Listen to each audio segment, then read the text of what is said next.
ایک دوسرے کو عزت دو، برداشت کرو۔ میرے نبی نے فرمایا بہترین مسلمان وہ ہے جو بیوی سے اچھا سلوک کرتا ہو، اور بیوی سے فرمایا میری شریعت میں سجدہ ہوتا تو بیوی سے کہتا خامد کو سجدہ کر۔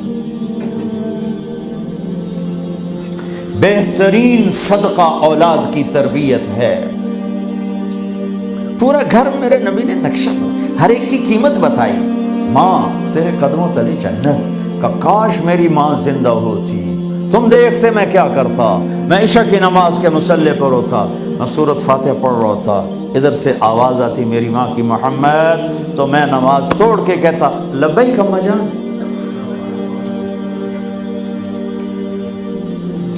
باپ کا تیرے جنت کا دروازہ ہے، باپ تیری جنت کا دروازہ ہے، کھولنا توڑنا نہیں، کھولنا توڑنا نہیں، توڑ دیا تو جنت میں نہ جا سکو گے۔ سب سے بہترین مسلمان جو بیوی سے اچھا سلوک کرے، سب سے بہترین عورت جو اپنے خامند کی منشا کو دیکھے۔ پھر آپ نے ایک عجب بات فرمائی جو معاشرے میں بہت بوجھ بنتا ہے جس کا، ہاں بھائی تمہیں ایسا صدقہ بتاؤں جس سے بڑھ کے کوئی صدقہ نہیں، تمہیں ایسا صدقہ بتاؤں جس سے بڑھ کے کوئی صدقہ نہیں۔ انہوں نے کہا جی کیا؟ کہا الابنۃ المردودہ، جس کی بیٹی کو طلاق ہو گئی یا بیوہ ہو گئی اور گھر واپس آ گئی ماں باپ کے، یا ماں باپ نہیں ہے تو بھائی ہیں، وہ ایک بوجھ بنتی ہے ماں باپ پر بھی، اور بھائی تو ویسے ہی باغی ہو جاتے ہیں۔ میرے نبی نے فرمایا اس بچی پہ خرچ کرنا کائنات کا سب سے افضل صدقہ ہے۔ گھر، ایک گھر کیسے چلتا ہے؟ ہمارے ہاں پنجاب سندھ بلوچستان سرحد میں بہنوں کو وراثت میں کوئی حصہ نہیں ملتا، سب بھائی کھا جاتے ہیں۔ میرے نبی نے فرمایا جس کو اللہ نے 2 بہنیں دیں اس نے ان کا حق ادا کیا، شادی کی حق ادا کیا۔ ماں باپ کی وراثت میں سے ہوتا ہے، اگر میں نے کوئی خود کمایا ہے اس میں بہنوں کا حق نہیں، ماں باپ سے اگر 1 روپیہ بھی آیا ہے تقسیم کیا جائے گا۔ جس نے بہنوں کا حق ادا کیا، شادی کی حق ادا کیا، اس پہ جنت واجب ہو گئی۔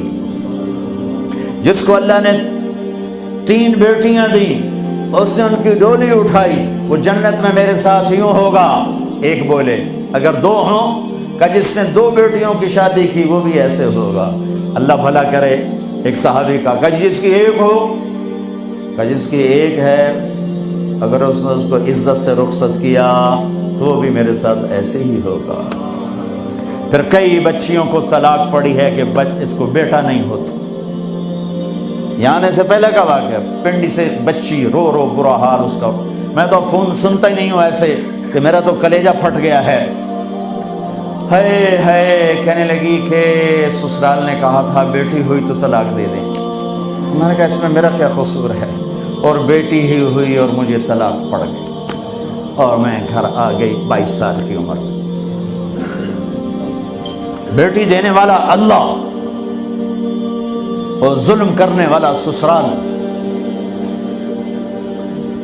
میرے نبی کو اللہ نے بیٹے دے کے اٹھا لیے، قاسم اٹھا لیے، عبداللہ اٹھا لیے، ابراہیم اٹھا لیے، 4 بیٹیاں دی، 3 زندگی میں اٹھا لی، زینب، ام کلثوم، رقیہ، تینوں آنکھوں کے سامنے چلی گئیں۔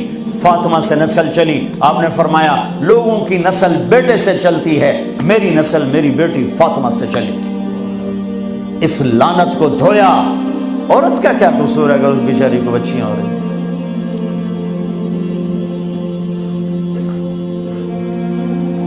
جس نے اپنی بہنوں کو حق ادا کیا، جس نے بیٹیوں کو ڈولے میں بٹھایا، ان کا حق ادا کیا، کہ جنت میں یوں ہو جائے گا۔ بہنوں کو دینا اتنا ضروری ہے، حرام ہو جاتی ہے روٹی۔